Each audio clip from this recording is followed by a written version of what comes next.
नमस्कार। अगर आप रेलवे की तैयारी कर रहे हैं तो आपके लिए आवश्यक सूचना यह है कि इस चैनल के द्वारा भारतीय रेलवे की आगामी परीक्षाओं को ध्यान में रखते हुए विगत वर्षों में जो प्रश्न पूछे गए हैं रेलवे परीक्षा में उनका हल लगातार वीडियो के माध्यम से अवेलेबल कराया जा रहा है। तो प्रीवियस ईयर क्वेश्चंस की प्रैक्टिस इस चैनल के माध्यम से आपकी हो जाएगी। आप अगर तैयारी करते हैं रेलवे की तो इस चैनल से जरूर जुड़ें। शॉर्ट्स के माध्यम से रेगुलर हम प्रीवियस ईयर क्वेश्चंस की प्रैक्टिस करते हैं, साथ ही साथ लॉन्ग वीडियो के माध्यम से हम कॉन्सेप्ट समझने का प्रयास करते हैं। तो इस चैनल को आप सपोर्ट करें, वीडियो को शेयर करें ताकि अधिक से अधिक लोग इस चैनल से जुड़ें। आइए हम आज के पहले प्रश्न पर चलते हैं। पहले प्रश्न में कहा गया कि एक दुकानदार ने दो वस्तुओं को, एक को 25% लाभ पर और दूसरे को 15% के नुकसान पर बेचा। यदि इस पूरी प्रक्रिया में 35 रुपए का लाभ होता है तो आपको बताना है कि, और आगे कहा जा रहा है कि यदि 25% लाभ पर बेची गई वस्तु का मूल्य 15% हानि पर बेची गई वस्तु की तुलना में दोगुना है तो दोनों वस्तुओं के लागत मूल्यों का योग, यानी कि दोनों वस्तुओं के क्रय मूल्य का योग आपको ज्ञात करना है। पहली वस्तु को 25% के लाभ पर बेचा गया था। 25% का मतलब 1/4, यानी कि 4 की वस्तु को 5 यूनिट में बेचा गया। ये पहली कंडीशन है। दूसरी कंडीशन क्या जा रहा है कि 15% नुकसान पर बेचा। 15% का मतलब 3/20, यानी कि 20 की वस्तु को 3 यूनिट के लॉस पर बेच रहा है। नुकसान हो रहा है 20 यूनिट की वस्तु 70 यूनिट में बिक रही है।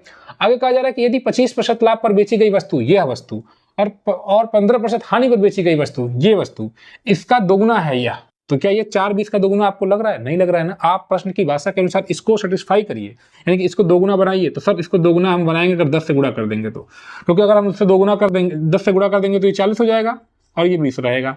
तो यहाँ पर इसे इसका दोगुना हो गया। यही हमको करना है, जो प्रश्न की भाषा है। आप सवाल हल करते समय इस प्रकार के आप प्रश्न की भाषा के अनुसार अपने समीकरण को बैलेंस बनाया करिए उसका। अब देखिए क्रय मूल्य 40 हो गया, इसका डबल हो गया। आगे कहा जा रहा है कि दोनों वस्तुओं के लागत मूल्य का योग, यानी कि 40-20 का योग आपको 60 यूनिट अगर हो रहा है तो आपको 60 यूनिट इसका योग बताना है। तो ये तो 60 यूनिट अभी है। अब इसमें क्या पूछा गया कि अगर कहा जा रहा है कि अगर दोनों इस पूरी प्रक्रिया में 35 रुपए का लाभ हो रहा है तो देखिए 60 यूनिट की वस्तु है और बिक कितने में रही है, तो यहाँ पर 50 और ये 17, तो 67। 60 यूनिट की वस्तु 67 यूनिट में बिक रही है, यानी कि 7 यूनिट का फायदा हो रहा है। और 7 यूनिट हकीकत में बता रहा है कि 35 रुपए का लाभ मिल रहा है। तो 7 यूनिट अगर 35 को बताएगा तो 1 यूनिट बताएगा 5 रुपए को, और दोनों वस्तुओं के क्रय मूल्य का यानी 60 यूनिट, तो 60 यूनिट बताएगा, 60 में 5 से गुणा करेंगे 300 रुपए को। इसका मतलब ये हुआ कि दोनों वस्तुओं के क्रय मूल्यों का जो योग है, लागत मूल्यों का जो योग है, वह 300 रुपए हो जाएगा। तो इतनी आसानी से आप इस सवाल को लगा लेंगे। आइए दूसरे प्रश्न को देखते हैं। कहा गया है कि किसी वस्तु को उसके अंकित मूल्य पर बेचने पर एक खुदरा विक्रेता को 18% का लाभ होता है। यदि वह अंकित मूल्य पर 10% की छूट देता है तो उस वस्तु पर वास्तविक लाभ कितना होगा? तो देखिए इन्होंने क्या किया है कि अंकित मूल्य पर ही बेच दिया है उस वस्तु को और 18% का लाभ हो गया। यानी कि अगर क्रय मूल्य 100 रुपए रहा होगा तो उन्होंने बेचा कितने में? 118 में। तभी तो 18% का लाभ हुआ। और यही 118 यही अंकित मूल्य भी था। समझ रहे हैं सर? यानी कि अंकित मूल्य भी 118 था और उसी अंकित मूल्य पर बेच दिया तो क्रय मूल्य पर 18% का लाभ हो गया, यानी कि 100 की वस्तु पर 118 रुपए मिल गए। 18 रुपए का लाभ हो गया, 18% का लाभ हो गया। आगे कहा जा रहा है कि यदि वह अंकित मूल्य पर 10% की छूट दे दें। अगर अंकित मूल्य पर 10% की छूट दे देंगे तो 11.8 हो जाएगा। इसका 10% अगर आप निकालेंगे तो अंकित मूल्य 118 है, अगर इस पर आप 10% की छूट देंगे तो 11.8 का छूट हो जाएगा। तो अब आप इसको कैंसिल आउट करके घटाइए। यहाँ पर देखिए 10 में से 8 गया 2, यहाँ 7 में से गया 6 और ये 11 में से गया 10। तो ये वस्तु कितने की बिक रही है? 106.2। यानी कि अगर उस पर आप छूट दे रहे हैं 10% की तो वो वस्तु 106.2 रुपए में 106.2% में बिक रही है और उसका क्रय मूल्य आपने 100% माना था। तो लाभ कितना हो रहा है? तो सर 100 की वस्तु 106.2 पर जा रही है, इसका मतलब 6.2% का लाभ हुआ। तो इस प्रकार से आपने इस सवाल को भी आसानी से लगा दिया। ठीक है, आइए तीसरा सवाल हम देखते हैं। कहा गया है कि एक व्यक्ति एक सोफे को एक निश्चित मूल्य पर बेचता है। यदि वह इस सोफे को इस मूल्य के 60% में बेचे तो उसे 20% की हानि होगी। सोफे का मूल विक्रय मूल्य में बेचने पर कितने प्रतिशत का लाभ होगा? तो मान लेते हैं कि उसने 100% उसका मूल्य रहा होगा या 100 रुपये रहा होगा जिस पर वह बेच सकता था, लेकिन उसने 100 रुपये में नहीं बेचा बल्कि उसके 60% में बेचा, यानी कि 100 के 60% में, यानी कि 60 रुपये में बेचा। समझ रहे हैं? 60 रुपये में बेचा उसको, और 60 रुपये में बेचने पर 20% की हानि हो गई। ये प्रश्न की भाषा है। तो किसी वस्तु को अगर आप 60 रुपये में बेच रहे हैं और 20% की हानि हो रही है, इसका मतलब आप 80% ही प्राप्त कर पा रहे हैं।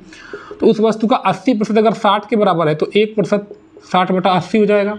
और 100% अगर आप निकालें, यदि उस वस्तु का मूल कीमत जिस पर वो खरीदी गई है तो 60/80 × 100 कर दीजिए, तो इसको कैंसिल आउट करेंगे, 20 तियाँ 60, 20 को 80, 4 दूनी 8, 4 पच्चे 20, 25 तियाँ 75। इसका मतलब उस वस्तु का 100% यानी कि पूरी कीमत क्रय मूल्य उसकी 75 रुपये है। अब ये करें कि अगर उसको उसी मूल्य पर बेचा जाए, यानी कि जो मूल कीमत सेट की गई थी विक्रय मूल्य 100 रुपये, तो कितने का लाभ होगा? तो सर 25 का लाभ होगा। कितने की वस्तु की? 75। तो 100 पर कितना? इसको आप 100 पर निकालेंगे और कैंसिल आउट करेंगे, 33 सही 1/3% आपका आंसर आ जाएगा। यानी कि इस पूरी प्रक्रिया में उन्हें 1/3 33 से 1/3% का लाभ हो रहा है। आइए आज के हम चौथे सवाल को देखते हैं। कहा गया कि एक डीलर अपने माल को क्रय मूल्य पर बेचने का वादा करता है, लेकिन वह जिस बाट का प्रयोग करता है 1 किलोग्राम का, उसका वास्तविक वजन 800 ग्राम है, तो प्रतिशत लाभ बताइए। इस प्रकार के सवालों में आप ये देखा करिए कि दुकानदार अपने घर से कितने का सामान दे रहा है? 800 ग्राम का।